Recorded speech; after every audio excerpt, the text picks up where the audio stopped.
사랑하는 성도 여러분, 오늘 우리는 주님의 식탁 앞에 모여서 이렇게 예배드리고 있습니다. 여러분은 배가 고플 때 무엇을 찾으십니까? 우리의 육체는 하루만 굶어도 음식을 찾습니다. 그런데 우리의 영혼은 어떻습니까? 현대인들은 풍요로운 시대를 살고 있지만 그 내면은 어느 때보다도 깊은 허교와 갈증을 느끼고 있습니다. 세상은 우리에게 끊임없이 말합니다. 더 많이 소유하라. 더 높이 올라가라. 그러면 배부를 것이다. 그러나 아무리 채워도 이 채워지지 않는 목마름의 끝에서 오늘 하나님은 우리를 특별한 식탁으로 초대하십니다. 오늘 우리가 나눌 이 주의 만찬은 단순히 2000년 전 예수의 죽음을 슬퍼하며 기억하는 예식이 아닙니다. 이것은 장차 올 하나님의 나라, 그 완성된 천국 잔치를 오늘 여기에서 미리 맛보는 포테이스팅하는 그런 감격스러운 시간입니다. 오늘 이사야의 말씀을 통해서 왜 우리가 이 식탁에 나와야만 하는지 그 놀라운 은혜를 나누고자 합니다.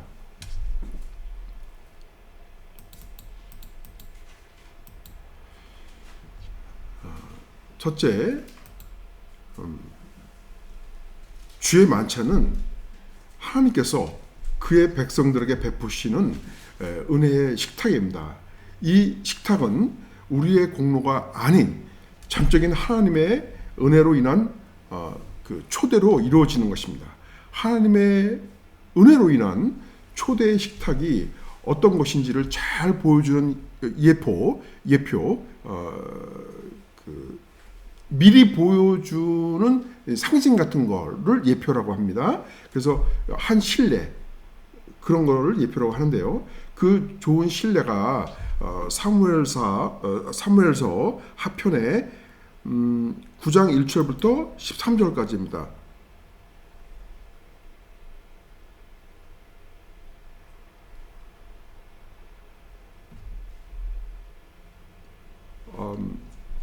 제가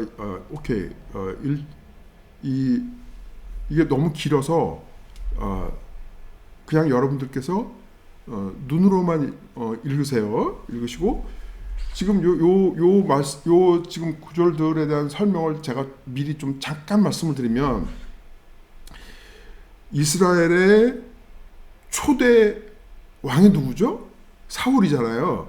그 사울인데 이 사울이 나중에 다윗을 만나게 됐어요. 그래서 다윗이 참 훌륭하다고 생각해서 그를 자기의 그 장수로 삼고 그리고 자기 사위로 삼았어요. 근데 이 다윗이 너무나 훌륭한 거예요.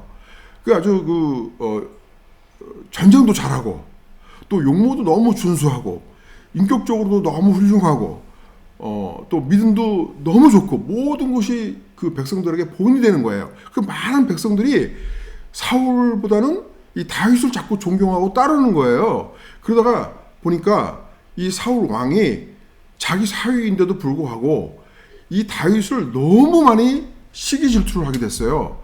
그래서 수년 동안 이 다윗을 처음에는 괴롭히다가 이제는 그 괴롭힘의 그 미움이 너무 이 강도가 심해져 가지고 죽이지 않고는 견딜 수가 없을 정도로 그렇게 심해진 거예요. 그래갖고 다윗을 죽이려고 무지무지 노력을 했어요. 이 사울 왕이. 그래서 그때마다 이 다윗이 쫓김을 당하고 어떤 때는 뭐 산속으로 가서 동굴 속에 숨기도 하고 바로 그 동굴 속에 그 사울이 코앞에까지 다가왔는데 어떻게 사울이 또 그걸 또 발견하지 못하기도 하고 뭐 하여튼 아주 그 파란만장한 그런 삶이 있었던 거예요, 다윗에게. 그러다가 이제 이 다윗을 따르는 이 군대가 생겨나고, 그리고 이제 또 사울은 이제 기존의 이 나라니까 기존의 군대가 있잖아요. 근데 전쟁이 이제 벌어졌어요. 그 벌어져가지고 결국은 사울의 군대가 패하게 된 거예요. 다윗의 군대가 이제 승리를 하게 되고, 그러니까 이 사울이 너무 괴로워가지고 자결을 하려고 했는데 다른 이 다윗의 그 부하가 그 자기를 하는 걸 보고 어차피 죽을 사람이라고 생각을 해가지고 당신이 죽느니 차라리 내가 죽여줄게. 그러면서 죽여버렸어요. 근데 나중에 이제 그 다윗이 그걸 알고는 네가 감히 하나님의 종을 죽이다니 하면서 그에게 아주 심한 벌을 내리죠. 그만큼 이 다윗은 아주 그 바른 사람이었습니다. 그래서 이제 그 사울 왕이 죽고 나니까 당연히 이제 다윗이 이제 왕이 되고, 그리고 그 사울 그 왕가는 이제 이 멸망을 한 거잖아요. 그 멸망을 했는데 사울의 아들이 그 유명한 요나단이에요. 요나단 많이 들어보셨죠? 그래서 그 요나단하고 다윗하고는 친구예요. 아주 둘도 없는, 그렇게 아주 정말 서로 목숨을 내놓을 정도로 그렇게 아주 좋은 친구였는데, 그 요나단에게 아들이 있었어요. 근데 그 아들이 핸디캡인 거예요. 두 다리를 다 절었어요. 그래서 그 아들의, 그러니까 사울 왕의 손자죠. 그 손자의 이름이 무비보셋이에요. 그래서 이 무비보셋의 얘기를 잠깐 보세요. 우리가 같이 읽으면 시간이 걸리니까 눈으로 읽으세요.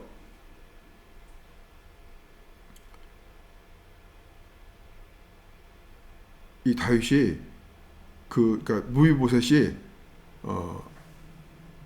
자기 아버지 친구지만 왕이잖아요. 왕이고 이제 자기 그 할아버지하고 싸워가지고 할아버지는 패하고 이 왕 앞에 왔기 때문에 이 무비보셋은 무서운 거예요. 그 왕이 그 무서워했지만 이 다윗이 무서워하지 말라 그러면서 너희 그 할아버지의 재산을 내가 다 주겠다, 돌려주겠다. 그리고 너하고 내 아들들하고 같이 한 상에서 지금부터는 같이 밥을 먹게 될 거다. 그러니까 아들처럼 생각하는 거잖아요, 그렇죠? 그래서 이제 무비보셋이 제가 이 죽은 개나 다름없는 저 같은 존재를 이렇게 돌아보실 수 있습니까? 라고 이제 그렇게 너무나 황송해서 얘기를 하는 거예요.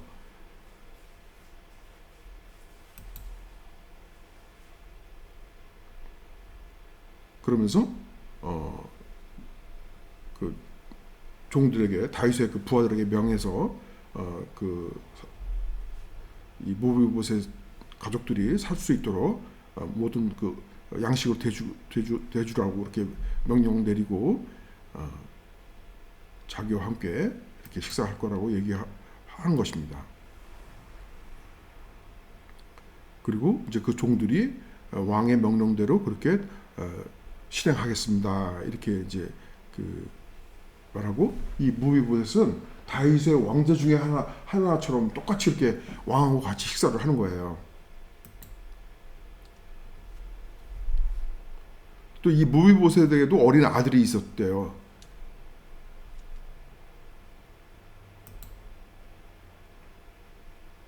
그 두 발을 다 저는 정도의 그런 이런 장애를 갖고 있던 사람인데,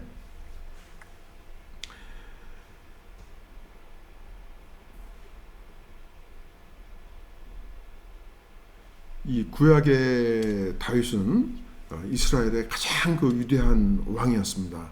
그의 모범적인 그 믿음의 삶은 그리스도를 예표하는 것으로 우리가 간주합니다.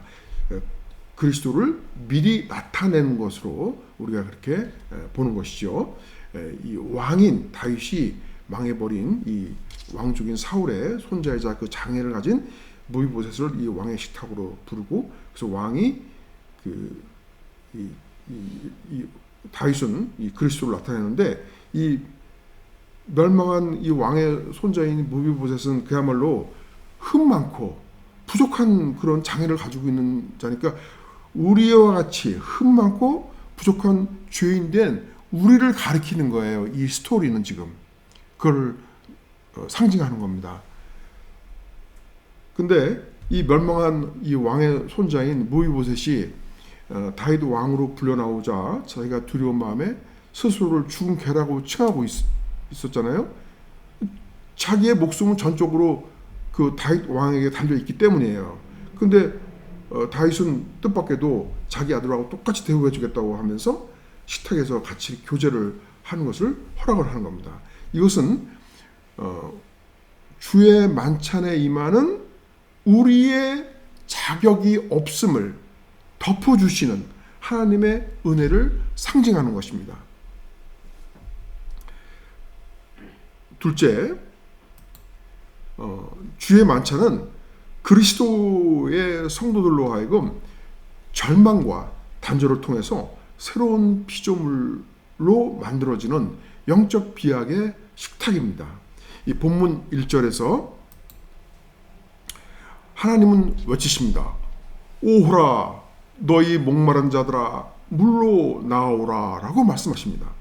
여기에서 이 목마름, 이 목마름이라고 하는 것은 단순한 육체적인 그런 욕구가 아니라 영원한 것에 닿지 못한 우리 인간의 근원적인 그 절망을 상징합니다.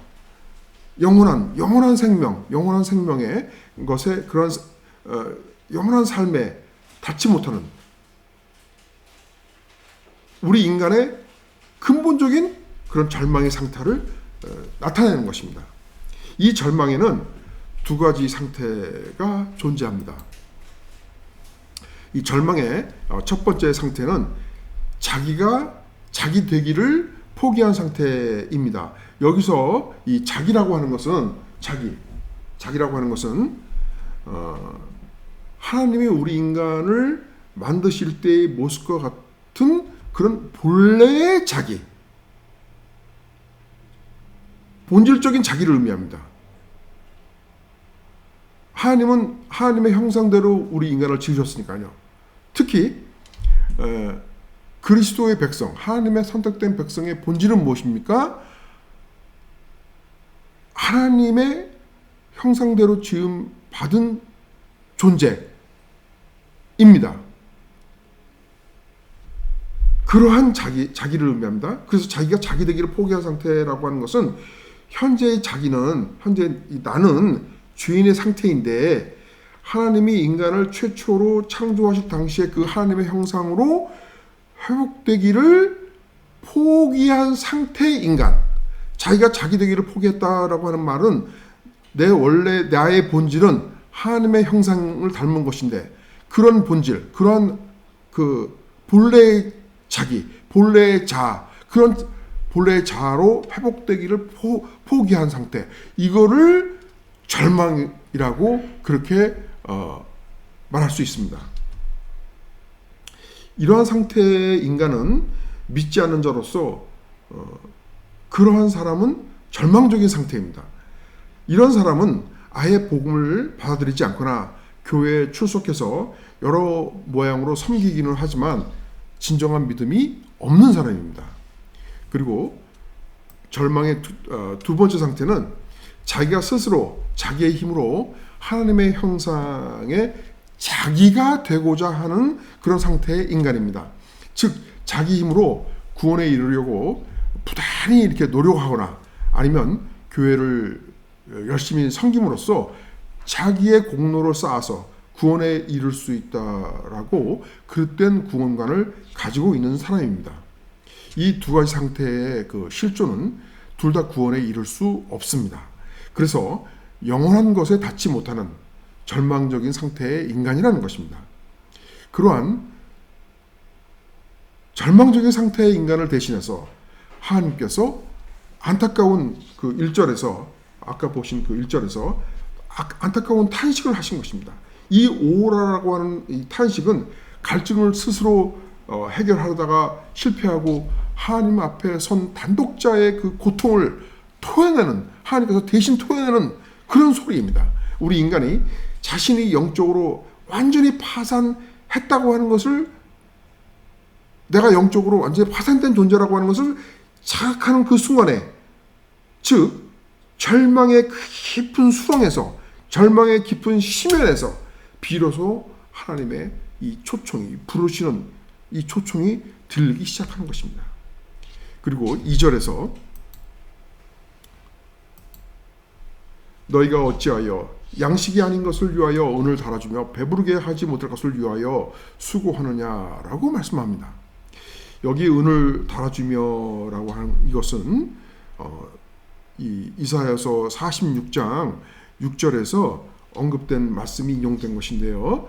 여기에서 이 보는 바와 같이 은을 그 저울에 달아서 도금장이에게 주고 그 신을 만들려고 한다는 것은 우상을 만드는데 드는 비용이 그 비용을 은으로 지불한다는 뜻입니다.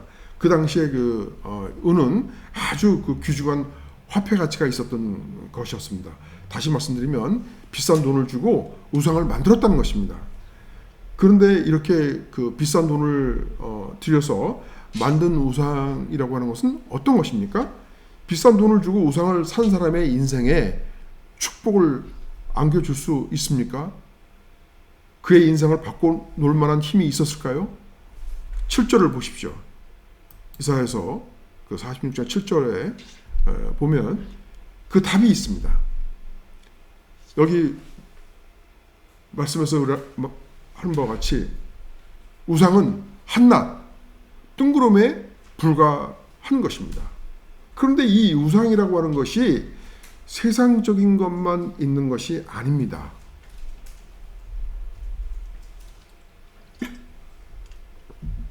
놀랍게도 신앙생활에서도 하나님을 섬긴다고 하면서 열심히 교회를 섬기고 또 때로는 선교 후원을 하기도 하는데 이러한 것들이 실상은 하나님을 섬기는 것이 아니라 우상을 섬기는 경우가 비일비재하다는 것입니다. 이게 무슨 말씀인가 하면요. 교회를 섬기고 선교사님을 돕거나 또는 선교 활동에 참여하는 것들이 실상은 자기 만족을 위해서이거나 혹은 자기의 이 죄성으로부터 자기의 그 죄성을 가진 그 실존적인 존재의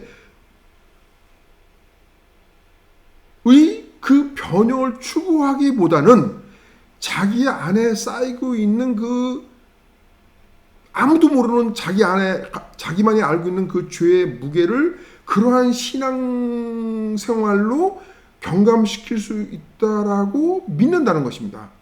아니면 그러한 것들을 통해서 자신의 믿음을 증거하는 것이라고 믿고 있다는 것입니다. 내가 이렇게 하는 것은 내가 하나님을 정말로 믿으니까 내가 이렇게 교회를 열심히 섬기고 내가 선교사님도 돕고 단기 선교도 하고 그러는 거 아니겠어요?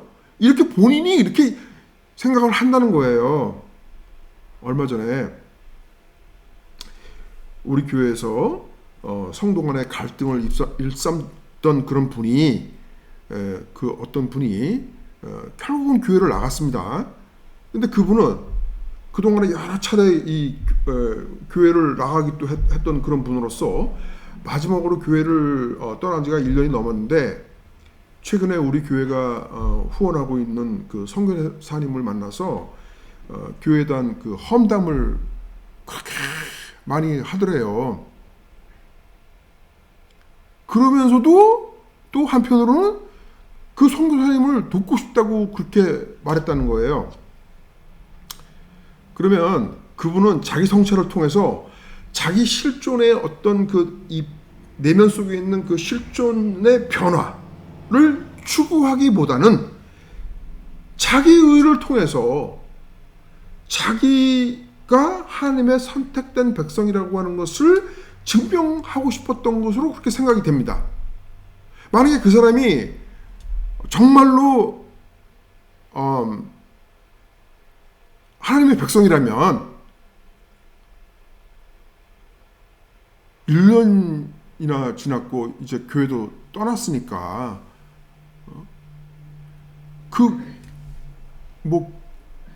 이 예비교회에서 무슨 원수진 일도 없었고 또 심각하게 그렇게 성도들이 문제로 큰 사건이 있었던 것도 결코 아니었단 말입니다. 그랬으면 이제 1년이 지났으면 그동안에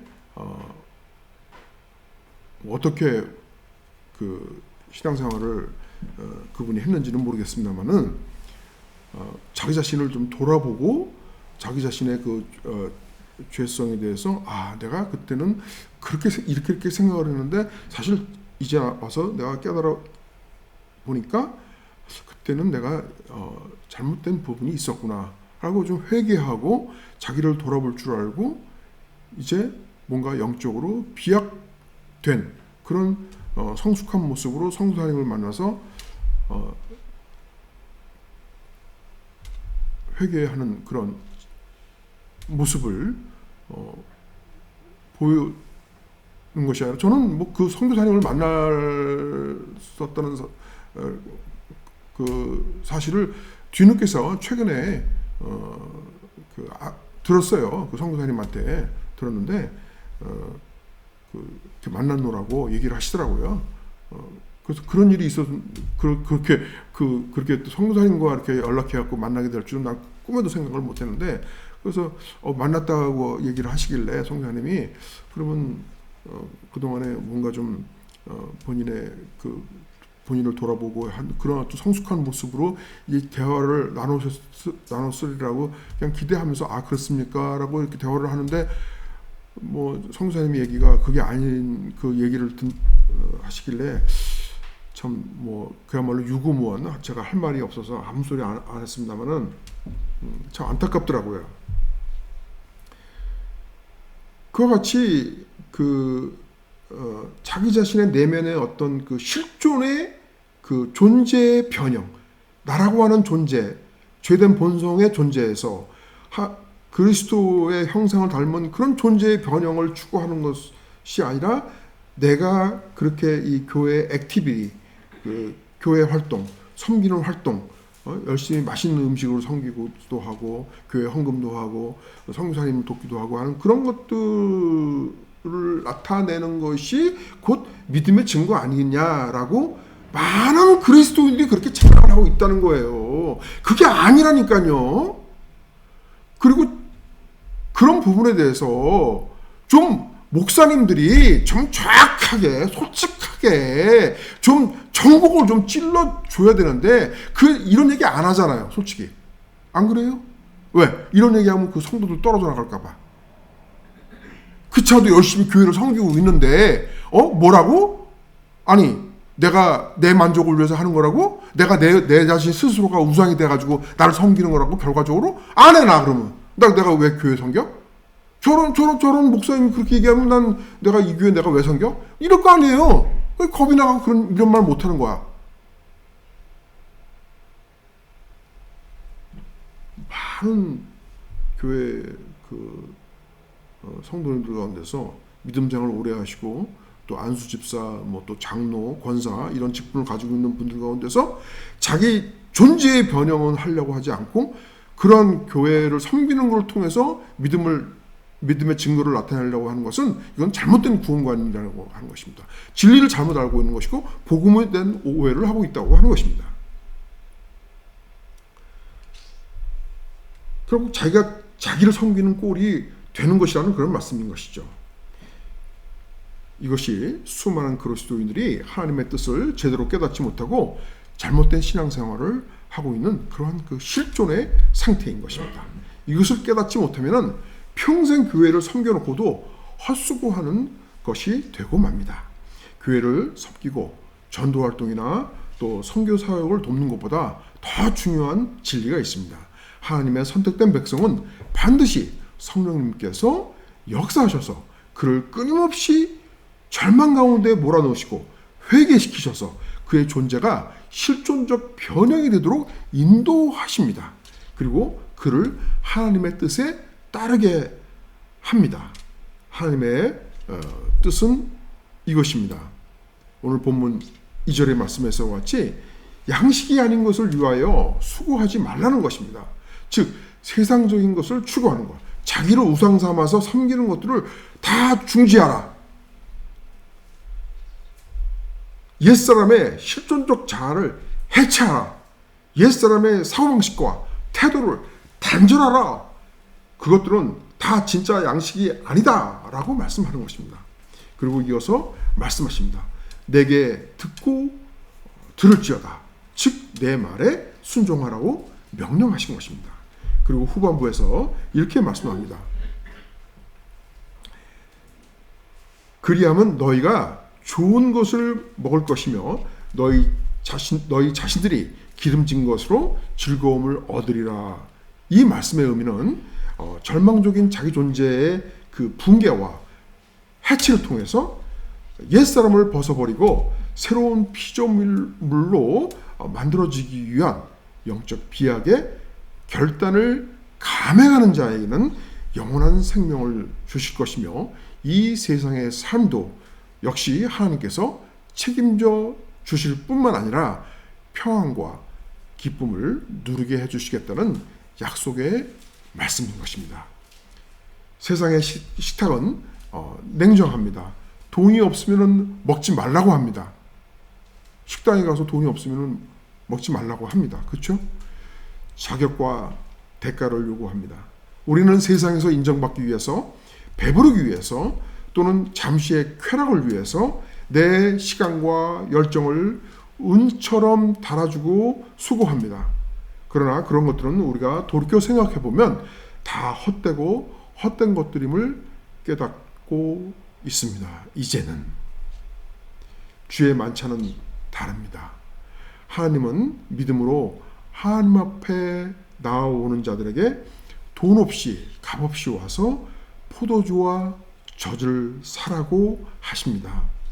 돈 없이 산다는 것은 인간의 합리적인 그런 경제 논리로는 불가능한 역설입니다.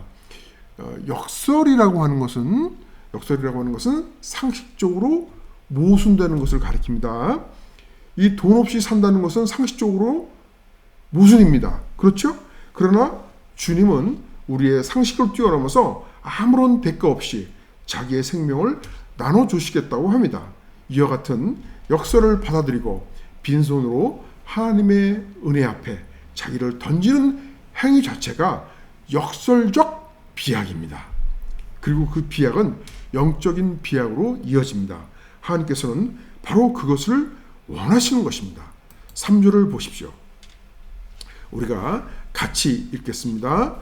너희는 귀를 기울이고 내게로 나와 들으라. 그리하면 너희의 영혼이 살리라.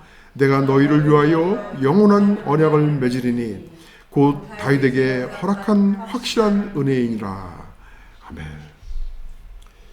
방금 우리가 읽었듯이 하나님께서는 우리에게 하나님의 말씀을 듣고 예수 그리스도처럼 자기를 버리고 하나님께 나아오는 자에게 영원히 살게 될 영혼을 주시겠다고 약속하십니다. 그것이 하나님의 뜻입니다. 우리가 이 하나님의 뜻을 성경 안에서 다시 한번 확인하고 가겠습니다. 요한복음 6장 40절입니다. 우리 같이 읽겠습니다. 내 아버지의 뜻은 아들을 보고 믿는 자마다 영생을 얻는 이것이니 마지막 날에 내가 이를 다시 살리리라 하시니라. 아멘. 예수를 보고 믿는 자마다 할 때 이 믿는 것, 예수를 보고 믿는 자마다 할 때 이 믿는 것, 이 믿음이 무엇이죠? 제가 그동안 여러 차례 말씀을 드렸습니다. 아주 확실하게 이 정리가 되셔야 됩니다. 우리 예배교회 성도님들은 믿음이란 장차 천국에서 누릴 이 천국 시민의 존재로 살아갈 거 아니에요. 언젠가 예수님 오시면은, 그렇죠? 성도들은, 그리스도의 성도들은, 그러면 그 천국 시민의 시민으로서의 그 삶, 그런 존재의 삶이 현재 내가 살아가고 있는 현재의 삶에 투영되어서, 이게 투영하여서가 아니고 투영되어라고 하는 이유는, 투영한다 그러면 내가 하는 거잖아요. 내가 하는 건 아니거든요. 성령님이 투영해 주시는 거거든요. 그래서 투영되어서 그리스도의 형상을 본받는 존재의 그리스도의 형상을 본받는 존재의 그런 삶으로 살아가는 것. 이것을 믿음이라고 한다는 것입니다.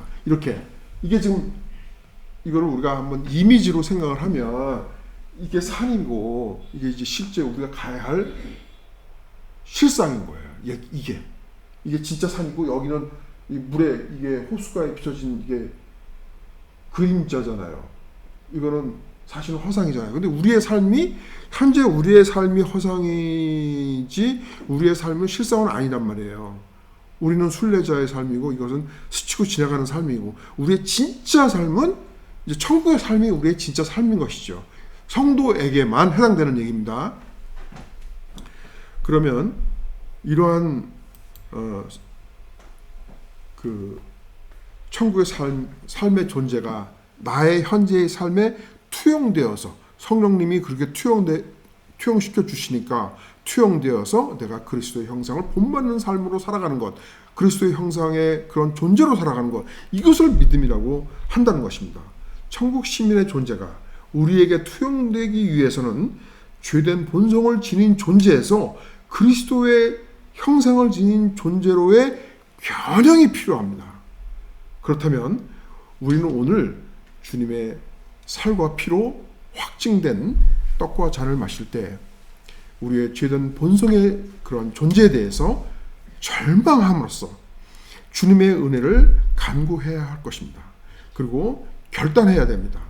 옛사람의 사고방식과 태도, 가치관, 습관 등을 이렇게 버릴 것을, 그리고 그리스도와의 그 연합을 통해서 새로운 존재로 변형됨으로써 그리스도의 형상을 본받기 위한 영적 비약이 이루어지기를 간구해야 되는 것입니다. 그것이 우리가 영생을 얻는 길이고 또한 구원받은 자의 증거를 나타내는 것이기 때문입니다. 오늘 우리가 주의 만찬에 참여하는 동안 자신의 죄된 본성으로 인한 추한 모습에 대해서 참으로 실망하고 절망하는 가운데서 자기의 자아를 붕괴시키고 지금까지의 가지고 있었던 그런 생활 습관과 또 지금까지 가지고 있던 그런 그 태도와 또 자기가 기존에 가지고 있던 그 사고방식 등 그런 것들을 다 버리고 새로운 피조물로 만들어지기 위한 영적 비약이 이루어지는 놀라운 은혜가 임하시기를 예수 그리스도의 이름으로 축원합니다.